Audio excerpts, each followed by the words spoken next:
हर धर्म में बपतिस्मा एक अलग सेरेमनी है जिसके द्वारा किसी को उसमें शामिल किया जाता है। इस तरीके से नए विश्वासी को उस धर्म में आकर उनके देवता या परमेश्वर की आराधना करने का हक और उस ग्रुप का मेंबर भी मान लिया जाता है। यूहन्ना बपतिस्मा देने वाले ने एक ओर तो पानी का बपतिस्मा दे दिया और दूसरी ओर आने वाले पवित्र आत्मा और आग के बपतिस्मे का इशारा भी दे दिया।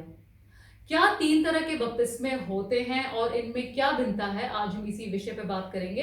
पहले सुनते हैं परमेश्वर का वचन। परमेश्वर का वचन हमने संत मत्ती की इंजील उसका 3रा अध्याय उसकी 4थी आयत से लिया है। यहाँ इस प्रकार लिखा है, यह यूहन्ना ऊंट के रोम का वस्त्र पहने था और अपनी कमर में चमड़े का कटिबंध बांधे हुए था। उसका भोजन टिड्डियां और वन मधु था। तब यरूशलेम और सारे यहूदिया और यर्दन के आसपास के सब स्थानों के लोग उसके पास निकल आए। उन्होंने अपने अपने पापों को मानकर यर्दन नदी में उससे बपतिस्मा लिया। जब उसने बहुत से फरीसियों और सदूकियों को बपतिस्मा के लिए अपने पास आते देखा तो उनसे कहा, हे सांप के बच्चों, तुम्हें किसने बता दिया कि आने वाले क्रोध से भागो? इसलिए मन फिर आपके योग्य फल लाओ और अपने अपने मन में यह ना सोचो कि तुम हमारा पिता अब्राहम है, क्योंकि मैं तुमसे कहता हूं कि परमेश्वर इन पत्थरों से अब्राहम के लिए संतान उत्पन्न कर सकता है। अब कुल्हाड़ा पेड़ों की जड़ पर रखा हुआ है, इसलिए जो जो पेड़ अच्छा फल नहीं लाता वह काटा और आग में झोंका जाता है। मैं तो पानी में तुम्हें मन फिराव का बपतिस्मा देता हूँ, परंतु जो मेरे बाद आने वाला है वह मुझसे शक्तिशाली है। मैं उसकी जूती उठाने के योग्य नहीं। वह तुम्हें पवित्र आत्मा और आग से बपतिस्मा देगा। उसका सूप उसके हाथ में है और वह अपना खलिहान अच्छी रीति से साफ करेगा और अपने गेहूं को तो खत्ते में इकट्ठा करेगा, परंतु भूसों को उस आग में जलाएगा जो बुझने की नहीं। परमेश्वर के वचन को पढ़े और सुने जाने से आशीष हो। आमीन। बपतिस्मा देने के लिए पानी का ही इस्तेमाल क्यों किया जाता है और ये आग का हमारे जीवन में क्या महत्व है? उत्पत्ति के समय पर पहला अध्याय पहली 3 आयत, धरती पर पानी था और फिर परमेश्वर के कहने के अनुसार रोशनी हो गई। परमेश्वर के वचन के अनुसार रोशनी होती है, फिर पानी अलग अलग किए जाते हैं और धरती अलग की जाती है ताकि जीवन शुरू हो सके। वहां पर धरती है, पानी है, रोशनी है और एयर है। 4 एलिमेंट है जिनके साथ जीवन चलता है। और ये जो रोशनी है इसकी पहचान परमेश्वर दे देते हैं यशायाह नबी की पुस्तक 10वां अध्याय 16वीं 17वीं आयत में। यहोवा परमेश्वर जो सेनाओं का यहोवा है, वो एक जलती हुई आग अपनी महिमा के नीचे लगा देगा। तो ये जो आग है ये इजराइल को पवित्र ज्वाला ठहरेगा और वह उसके झाड़ झंखाड़ को एक ही दिन में भस्म करेगा। ये परमेश्वर की महिमा की आग पवित्र आत्मा परमेश्वर द्वारा हमारे भीतर से चलने लग जाती है जब हम विश्वास में बपतिस्मा पाते हैं। यशायाह नबी की पुस्तक उसके 6ठे अध्याय की पहली 7 आयत में हम देखते हैं कि परमेश्वर की महिमा से परमेश्वर का घर पूरी तरह भर गया और यशायाह नबी के होंठों को एक सराप ने वेदी से एक जलता हुआ कोला उठाकर उसे छू दिया और फिर उसने कह दिया, तेरा अधर्म दूर हो गया है, सब पाप मिट गए हैं। जो इजराइल की रोशनी है वो यहोवा परमेश्वर खुद है। परमेश्वर के पुत्र जो आत्मिक जितनी भी हर्डल्स हैं, परमेश्वर के साथ जुड़ने की जितनी भी रुकावटें हैं, उन्हें नष्ट करने के लिए आते हैं। और यही महिमा हमें दिखाई देती है परमेश्वर के पुत्र की जब सब कुछ रचाया जा रहा है क्रिएशन के समय पर, जबकि कुछ भी नहीं था। जो कुछ भी बनाया गया वो किसी न किसी चीज से फिर निकलता है। पानी से मछलियां आती हैं, धरती से पेड़ पौधे, जानवर और बाकी जो जीवित चीजें हैं वो पैदा होती हैं। उत्पत्ति 2 की 7वीं आयत में परमेश्वर ने इंसान को धरती की मिट्टी से बनाया और वहां उन्होंने पानी और मिट्टी दोनों को मिला दिया ताकि जो धरती के पार्टिकल्स हैं उन्हें एक शेप दी जा सके। फिर परमेश्वर ने उसके नथनों में सांस फूंक दी और हवा वहां चलेगी। परमेश्वर की जो निशामा, जो उनकी रूह है, वो डाल दी गई। इब्रानी भाषा का शब्द नशामा का मतलब है सांस, आत्मा, और यह नशाम से आता है जिसका मतलब है आग।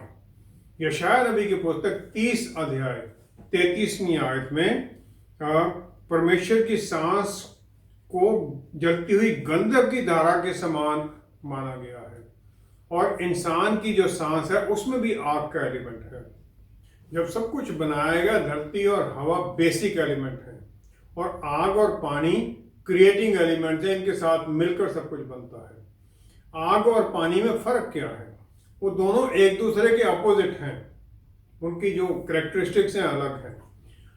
आग हमेशा ऊपर की तरफ, हवा में ऊपर की तरफ उठती है, और उसका हमेशा ऊपर की तरफ एक डांस चलता रहता है, डांस लाइक मोशन उसकी होती रहती है।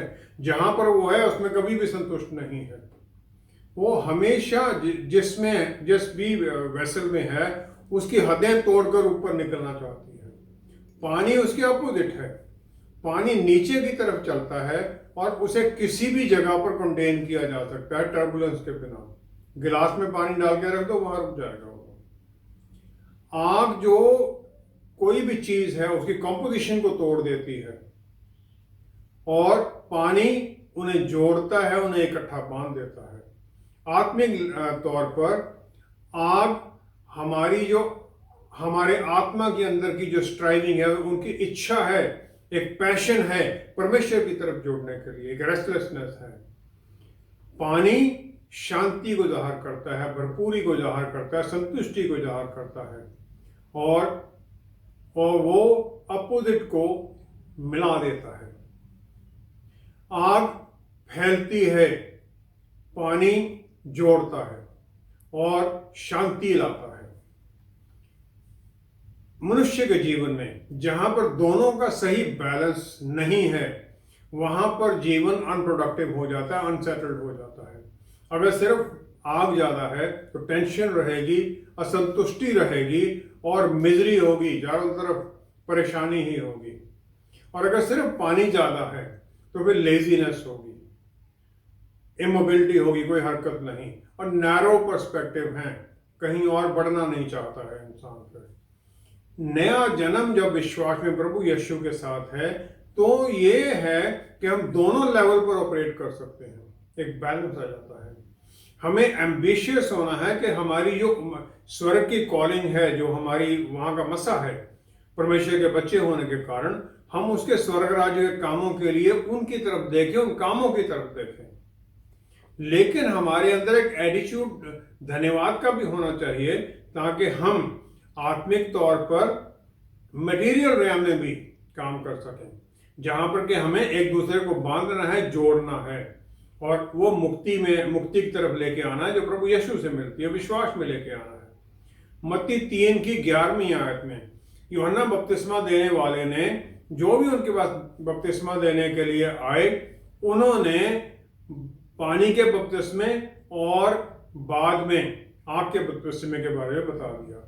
मलाकी 4 अध्याय उसकी 5वीं 6वीं आयत में, जो आखिरी वर्ष हैं मलाकी की पुस्तक की, उसमें यूहन्ना बपतिस्मा देने वाले की मिनिस्ट्री के बारे में है कि उसे एलिया नबी की आत्मा में काम करना है, ताकि पिता का मन बच्चों की तरफ जोड़े और बच्चों का मन पिता की तरफ जोड़े। और ये क्योंकि एक दूसरे को जोड़ने के बारे में था, ताकि उनका जो रोल है वो पूरा हो, तो यशाया नबी की पुस्तक 40 अध्याय 3री आयत में फिर यूहन्ना बपतिस्मा वाले का रोल भी बता दिया गया।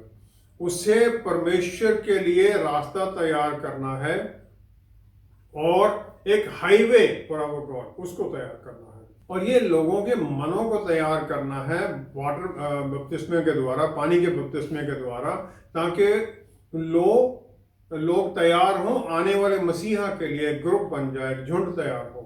इसी प्रकार जब हम पानी में बपतिस्मा पाते हैं विश्वास के द्वारा, तो जो प्रभु यीशु ने यूहन्ना 17 की 21 में पिता परमेश्वर से प्रार्थना की कि ये एक हो जाए, तो हम भी फिर एक ग्रुप बन जाते हैं। पूरी दुनिया के जो विश्वासी हैं वो एक ग्रुप में शामिल हो जाते हैं। यूहन्ना 20 की 19 से 22वीं आयत में जी उठने के बाद में प्रभु यीशु स्वर्ग में जाते हैं, उसके बाद में वापस आते हैं उसी दिन, और फिर वो चेलों से मिलते हैं ताकि उन्हें उनकी मिनिस्ट्री बताई जा सके। फिर वो कहते हैं, जैसे पिता ने मुझे भेजा है वैसे ही मैं भी तुम्हें भेजता हूँ। और फिर उन्होंने उनके ऊपर फूंका और उनसे कहा, पवित्र आत्मा लो। उन्होंने सांस फूंक कर पवित्र आत्मा का आशीष दे दिया, और इसके द्वारा जो विश्वासी हैं, चेले जो हैं, वो नया जन्म पाते हैं, और फिर ज्ञान, बुद्धि, समझ और प्रकाशन की आत्मा उन्हें मिल जाती है जो प्रभु यीशु में है। लूका 24:49 में, लेकिन उन्हें फिर आज्ञा दी जाती है कि इसी शहर में, यरूशलेम में ही ठहरे रहो जब तक कि तुम्हें ऊपर से बल नहीं आ जाता है। यूहन्ना 8:31-32 आयत में जो आज़ादी की जो आशीष है, जो एश्योरेंस दिया जाता है कि सच्चाई को तुम जानोगे, सच्चाई के द्वारा तुम आज़ाद हो जाओगे, जो वचन को मानते हैं। जो नया जन्म है वो सांस के द्वारा, तो वो अज्ञानता से हमें आज़ादी मिल जाती है। अज्ञानता परमेश्वर के साथ कैसे जुड़े हम, तो हमें जुड़ने का रास्ता खुल जाता है। और जो बल है वो बल पेंटेकोस्ट वाले दिन ही उन्हें मिलता है, चेलों को। इसी प्रकार हमें भी, हम बपतिस्मा पाते हैं और फिर हमें पवित्र आत्मा परमेश्वर उसी दिन मिल जाते हैं। जो पानी का बपतिस्मा है वो एक ग्रुप में जोड़ देता है, लेकिन सांस पे नया जीवन देती है प्रभु यीशु में, आज़ादी का जीवन देती है। आज़ादी शैतान के पाप के चंगुल से निकलने की, और आज़ादी परमेश्वर के साथ जुड़ने की, उनकी आराधना करने के लिए, स्वर्ग राज्य के कामों में आगे बढ़ने के लिए। ये फिर हमें वो सांस जब फूंकी जाती है उसके द्वारा मिलती है। जी उठने के बाद प्रभु यीशु का चेलों पर सांस फूंककर पवित्र आत्मा का वरदान देना और पेंटेकोस्ट वाले दिन पवित्र आत्मा का चेलों पर उतर आने में क्या अंतर है? दूसरा राजा 2 आयत में एलिया नबी को आग के रथ के द्वारा उठाया जाना है स्वर्ग में। एलीशा जो कि उनका सक्सेसर है, चुना गया है, तो वो मांगता है दुगना पोर्शन जो आत्मा उसके अंदर है, और वो पा लेता है। मत्ती 19:27 से 29 आयत में जो चेले थे वो भी प्रभु यीशु से मांगते हैं कि हमारा रिवॉर्ड क्या होगा, हमारा इनाम क्या होगा कि हमने सब कुछ छोड़ के आपके साथ खो लिए हैं। प्रभु यीशु उन्हें वायदा करते हैं कि तुम 100 गुना पाओगे और साथ में अनंत काल का जीवन भी पाओगे। 100 गुना यहाँ पर, अनंत काल का जीवन बाद में। यूहन्ना 14:12 में प्रभु यीशु ने सब चेलों को ये आशीष दी है, बल और शक्ति दी है उनमें, कि हम वो सब काम कर सकते हैं जो उन्होंने किए, बल्कि उससे भी बड़े काम कर सकते हैं, क्योंकि वो हमारे भीतर काम करते हैं। लूका 22:31-32 आयत में प्रभु यीशु का पकड़े जाना और उनकी क्रूसिफिक्शन से पहले शैतान अपना अधिकार पतरस रसूल और चेलों पर जमा देता है और उन्हें मांगता है गेहूं की तरह गूंथने के लिए। प्रभु यीशु ने उनके लिए प्रार्थना कर दी कि कहीं तुम्हारा विश्वास न डल जाए, और वो प्रार्थना कर देते हैं। और इस ट्रायल का उनका समय नहीं निश्चित किया गया, कितना है वो नहीं बताया गया।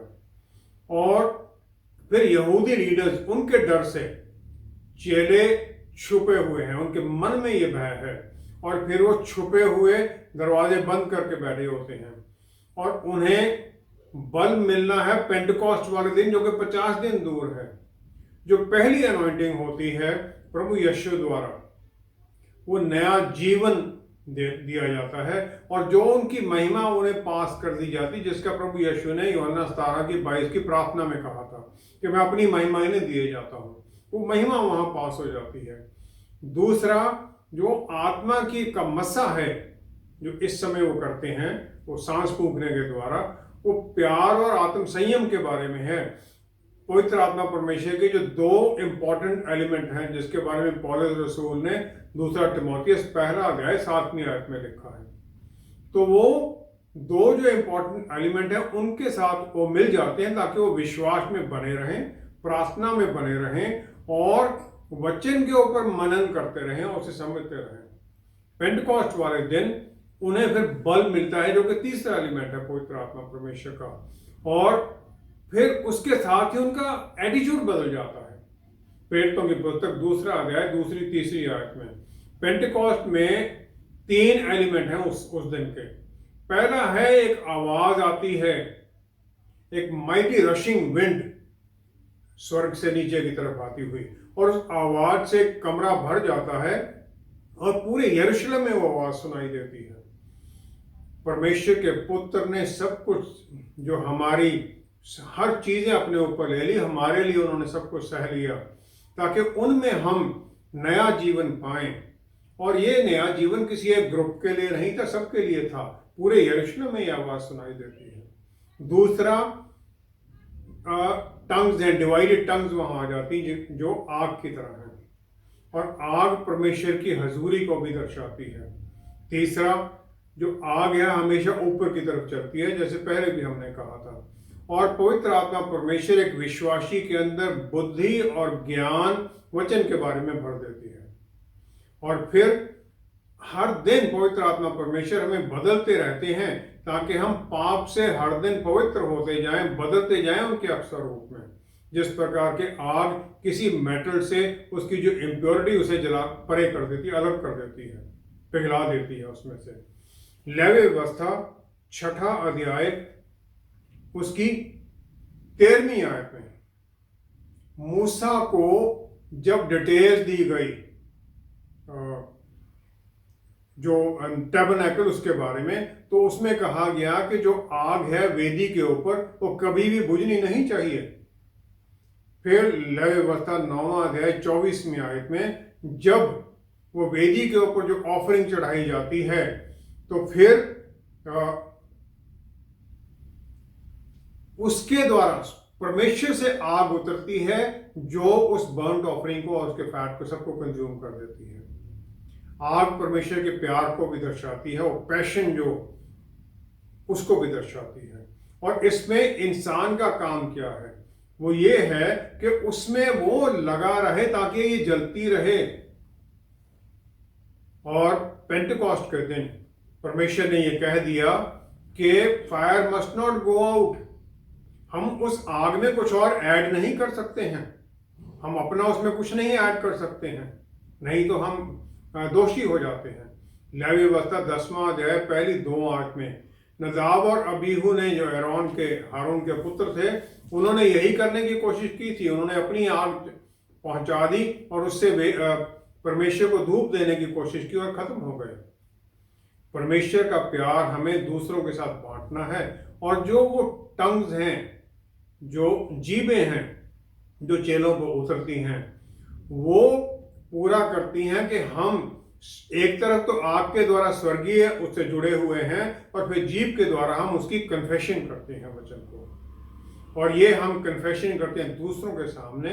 और फिर वो अन्य भाषा में बोलने लग गए। जितने लोग थे वो अपनी अपनी भाषा में चेलों की बातों, 120 लोग जो हैं उनसे सुनते हैं। वो पवित्र आत्मा परमेश्वर वो अनंत काल का आग है, जो इंसान की आत्मा को, ताकि जो इंसान की आत्मा की भूख है अपने क्रिएटर से जुड़ने की, उसे पूरा करने में सहायता करता है।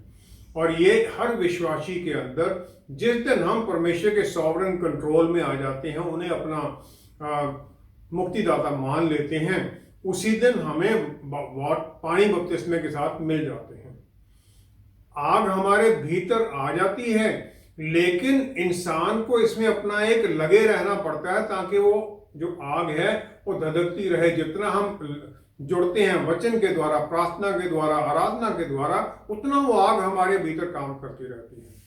पहला कुरिन्थियों 6 अध्याय 19वीं आयत में पौलुस रसूल ने यही फैक्ट प्रूव कह दिया। उन्होंने कहा, क्या तुम जानते नहीं कि तुम्हारा शरीर पवित्र आत्मा परमेश्वर का मंदिर है, जो कि तुम्हारे भीतर है, जिसे तुमने परमेश्वर से पाया है। परमेश्वर की आग जो सबके ऊपर उतरती है, हमें उसे जलते रखना है। और जलते रखना, जैसे मैंने कहा, आराधना के द्वारा, वर्शिप और वचन के द्वारा। और इसका एक और एस्पेक्ट भी है, वो ये है, हम शेयरिंग के बारे में है। जितना हम शेयर करते हैं वचन के बारे में, दूसरों को बताते हैं इस मुक्ति के बारे में, उतना ही हमें और ज्यादा मसा मिलता जाता है, उतना ही वो बढ़ता जाता है।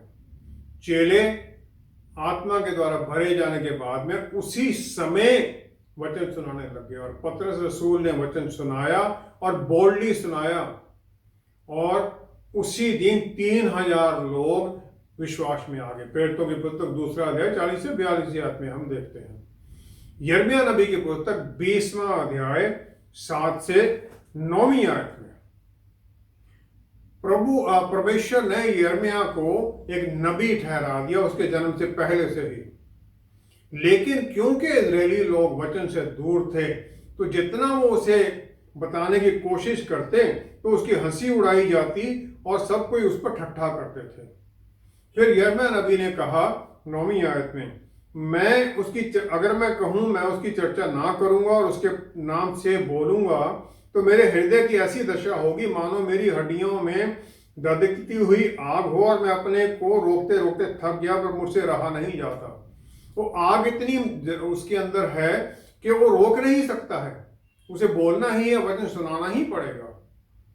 परमेश्वर यही चाहते हैं विश्वासी के अंदर जो आग है कि वो इसी प्रकार जलती रहे, ताकि उसके अंदर से ये इच्छा पैदा हो दूसरों को वचन बताने के बारे में। और सबसे बुरा काम में यही कर सकते हैं, उस आग को हम दबाएं और किसी दूसरे को ना बताएं। परमेश्वर का पुत्र का जो सांस फूंकना है चेलों के ऊपर, ये उन्हें एनकरेज करना और बल देना है, ताकि उनके अंदर जो सही आग है ये जल जाए और पेंटेकोस्ट वाले दिन वो पूरी उनके ऊपर बल से उतर जाए।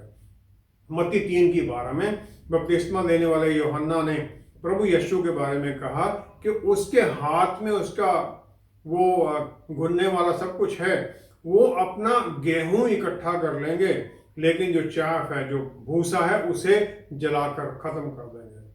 प्रभु यीशु के दोबारा आने तक ये पवित्र आत्मा परमेश्वर हमारे भीतर करते हैं, जो वेस्ट है उसे जलाकर खत्म करते रहते हैं, हमें दिन प्रतिदिन बदलते जाते हैं। और यही प्योरिफिकेशन का जो इफेक्ट था, प्रेरितों की पुस्तक 9वां अध्याय उसकी पहली 2 आयत में और 20वीं आयत में सौल पर दिखाई देता है, जो फरीसी है, दमिश्क जा रहा है हाई प्रीस्ट से चिट्ठियां लेकर। लेकिन जब परमेश्वर की महिमा की रोशनी उस पर आ जाती है, बदल जाता है। और वही जब अनानियास उसके सर पर हाथ रखकर उसकी आंखें खुलती हैं, तो उसी वक्त वो प्रभु यीशु को परमेश्वर का पुत्र मानकर आराधनालय में उसका प्रचार करने लग जाता है। कुछ लोग मानते हैं कि जो ये आग है हमारे भीतर, ये नरक की आग के बराबर है। लेकिन जो ग्रीक भाषा का शब्द बैप्टिजो है, इसका मतलब है डुबोना, सबमर्ज कर देना, पूरी तरह सेरेमोनियल डिपिंग है, पूरी तरह नीचे ले आना है पानी में। जबकि हेल के अंदर, नरक के अंदर जब आग में डाला जाता है, वो परमानेंट है, वहां से निकलता नहीं है, बपतिस्मे में डुबोकर बाहर निकाला जाता है। दूसरा, पेंटेकोस्ट वाले दिन जो दोधारी जो जुबान आती हैं आग की तरह की, वो हर एक के ऊपर उतरती हैं। ये एक ब्लेसिंग है जो प्रभु यीशु ने वायदा किया था कि तुम बल से भर जाओगे, वो उनमें पूरा हो जाता है। और जिसमें पहले वो रोशन आवाज आती है और फिर ये फायरी टंग आती है, ताकि जान लें सब कि हाँ, यहाँ पर परमेश्वर का काम हो रहा है। नरक की आग नहीं है ये परमेश्वर की तरफ से आई हुई आग है, जो हमें बल देती है, शक्ति देती है, हमें ये नष्ट नहीं करती है, हमें ये परमेश्वर के साथ जुड़ने की तरफ लेकर जाती है। एक विश्वासी का पवित्र आत्मा की आग से भरे जाने का चिन्ह क्या होता है और इसकी पहचान क्या है? कुरिन्थियों के नाम पहली पत्री पौलुस रसूल की उसका 12वां अध्याय 7 से 11वीं आयत तक पौलुस रसूल कहते हैं, 20 साल की उनकी मिनिस्ट्री हो चुकी तब तक, वो कहते हैं पवित्र आत्मा परमेश्वर सबके लिए, सबकी भलाई के लिए दिए गए हैं। और फिर वो जो पवित्र आत्मा के गिफ्ट हैं वो गिनते हैं, और फिर वो कह देते हैं कि जिसे जो चाहता है वही वो देता है। परमेश्वर जिसे चाहते हैं वो गिफ्ट उसे दिया जाता है। हर एक हाँ, कोशिश करो, सब मांगो, लेकिन जरूरत के मुताबिक मिलता है। मत्ती 25 की 14-15वीं आयत में प्रभु यीशु स्वर्ग राज्य के बारे में बताते हुए कहते हैं, एक पैराबल के द्वारा तोड़ों का दृष्टांत है कि इंसान दूसरी जगह जाता है और अपने सर्वेंट्स को बिजनेस के लिए दे जाता है तोड़े, वो पैसे हैं, और वो देता है हर एक की अपनी एबिलिटी के अनुसार। इसी प्रकार परमेश्वर अपने पवित्र आत्मा परमेश्वर के गिफ्ट हर विश्वासी को, जो उनका रोल है, जो उनका राज्य के लिए, स्वर्ग राज्य के लिए काम है, उसके अनुसार देते हैं। पहला कुरिन्थियों 14वां अध्याय पहली आयत में पौलुस रसूल कहते हैं, प्यार, परस्यू लव, प्रभु का प्रेम का अनुकरण करो और आत्मिक वरदानों की भी धुन में रहो, मांगो सब कुछ। लूका 9 की 51 से 56वीं आयत में प्रभु यीशु जब फाइनल जा रहे हैं यरूशलेम, तो वो समारिया से गुजरते हैं, लेकिन कुछ लोग उन्हें वहां गांव में उसे स्वीकार नहीं करते, उसे रहने की जगह नहीं देते हैं।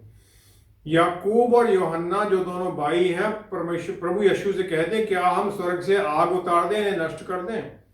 प्रभु यीशु कहते हैं 55 और 56 आयत में कि पवित्र आत्मा का कैरेक्टर क्या है। वो कहते हैं, ये नष्ट करने के लिए नहीं मैं आया, दूसरे जीवन देने के लिए आया हूं, बचाने के लिए आया हूं। जो भी पवित्र आत्मा परमेश्वर का गिफ्ट हम सोचते हैं दूसरों को बांट रहा है, वो परमेश्वर की तरफ से हो ही नहीं सकता, वो शैतान की तरफ से है। शैतान का काम है नष्ट करना और मारना।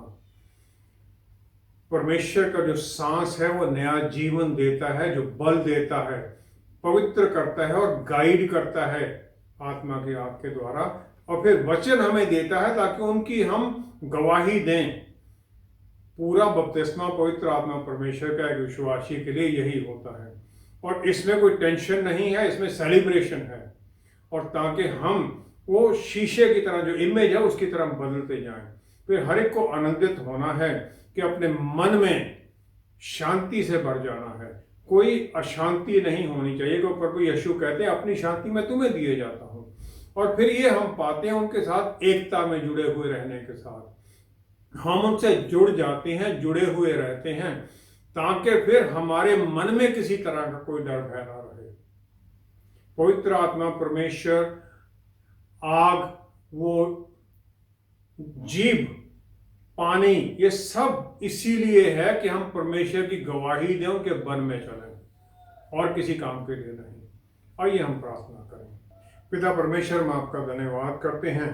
आपने एक तरफ तो पानी के बपतिस्मे के द्वारा हमें जोड़ दिया, दूसरी तरफ हमें सांस देकर नया जीवन दे दिया, फिर हमारे भीतर पवित्र आत्मा परमेश्वर अपने आत्मा को डालकर हमारे भीतर वो आग भर दी, ताकि हम हर पल आपकी तरफ जुड़ने की कोशिश में लगे रहें।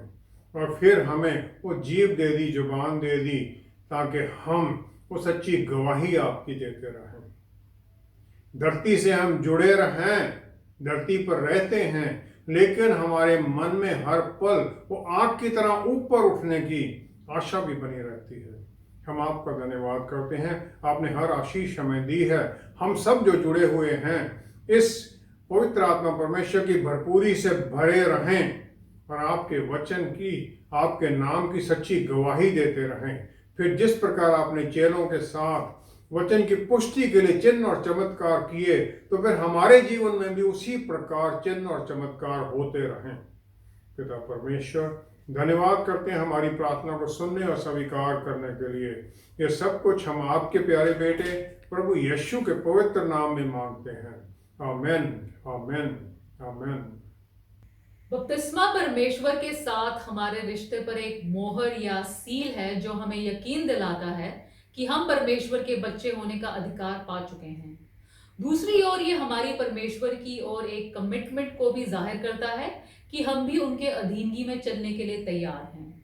किसी पक्के रिश्ते के बिना हम उन्हें जानते तो हैं, पर क्या उनसे मांगने का हक भी हमें मिल सकता है?